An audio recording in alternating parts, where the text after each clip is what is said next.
ಇದು ತಪ್ಪು ಅದು ಏನು ಮಾಡೋದು ಮಾಡೋಕೆ ನಿಮ್ಮ ಕೈಲೇ ಸಾಧ್ಯ, ಇನ್ನೊಬ್ರ ಕೈಗೆ ಸಾಧ್ಯ ಇಲ್ಲ. ರೈತನ ಸಮಸ್ಯೆನ ರೈತ ಬಗೆಹರಿಸಬೇಕು.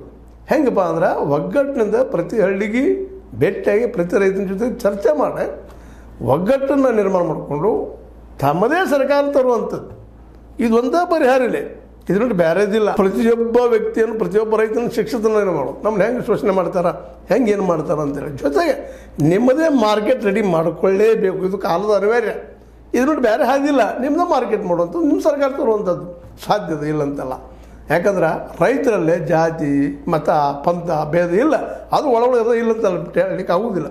ಅದನ್ನು ಬಿಟ್ಟು ಒಂದಾಗಿ ಎಲ್ಲ ರೈತರು ಕೂಡ ಜೊತೆಗೆ ದಲಿತರು ಮುಂದೆ ನಮ್ಮ ಏನಪ್ಪ ಅಂದರೆ ಗಿರಿಜನರು ಅಂದರೆ ಎಸ್ ಟಿ ಜೊತೆಗೆ ಮೈನಾರಿಟಿ ಕೂಡಿದರೆ ನೀವು 85 ಸಮೀಪ ಆಗ್ತದೆ. ಬಟ್ 90 ಅಂದ್ರೆ ಒಡ್ಡಿ ಇಲ್ಲ.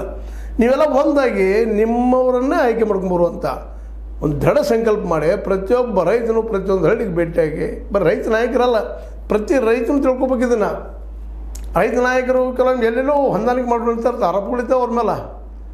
ಇಲ್ಲಿ ಸ್ಥಾಪಿತ ಆದಂತಹ ಕೆಲವೊಂದು ವ್ಯವಸ್ಥೆ ಜೊತೆಗೆ ಇಲ್ಲಿ ಏನು ಲೀಡರ್ಗಳಿದ್ದಾರೆ, ರಾಜಕೀಯ ಲೀಡರ್ಗಳು, ಅವ್ರ ಜೊತೆಗೆ ಒಳಗಿಂದ ಒಳಗೆ ಸಂಬಂಧಗಳಾದ ಕೆಲವೊಂದು ರಿಪೋರ್ಟ್ಸು ಇದ್ದಾವೆ. ಅವ್ರು ಯಾರು ಏನು ನಿಮಗೆ ಗೊತ್ತಂತ ವಿಷಯ ಅನೇಕ ರೈತರು ಮಾತಾಡ್ಕೊಳ್ತಾರೆ. ಅದನ್ನು ಅದು ಹೋಗ್ಬೇಕಾಗಿದೆ. ನಾಯಕರು ಅನ್ನೋಕ್ಕಿಂತಲೂ ಮುಖ್ಯವಾಗಿ ಪ್ರತಿ ರೈತನು ಇದನ್ನು ತಿಳ್ಕೊಂಡು ಈ ದಿಶೆಯಲ್ಲಿ ಹೊಸ ಕಾರ್ಯಪ್ರವೃತ್ತಿ ಮಾಡಿ ವ್ಯವಸ್ಥೆ ಬದಲು ಮಾಡೋದಕ್ಕೆ ಏನು ಮಾಡೋಕ್ಕೆ ಸಾಧ್ಯದ. ಇದನ್ನು ಕೆ ಟಿ ಗಂಗಾಧರಪ್ಪನವರು, ಅವ್ರ ಜೊತೆಗಾರರು, ಚಿಕ್ಕಿ ನಮ್ಮ ನಂಜುಂಡ ಸ್ವಾಮಿಯವರು, ಇವರು ಅದ್ರ ಜೊತೆಗೆ ಇನ್ನೂ ಅನೇಕ ನಾಯಕರಿದ್ದಲ್ಲ. ಆಮೇಲೆ ಕಬ್ಬನೂರು ಅಂತ ಯಾರಿದ್ದಾರೆ, ಇನ್ನೂ ಅನೇಕರು ಬರ್ತಾ ಇದ್ದಾರೆ. ಅವರೆಲ್ಲರೂ ಒಂದಾಗಬೇಕು ರೀ. ತಮ್ಮದೇ ಒಂದು ಗುಂಪು ಕಟ್ಕೊಂಡು ಮಾಡಿ ತಮ್ಮ ಶ್ರೇಷ್ಠ ನಮಗಂತೆ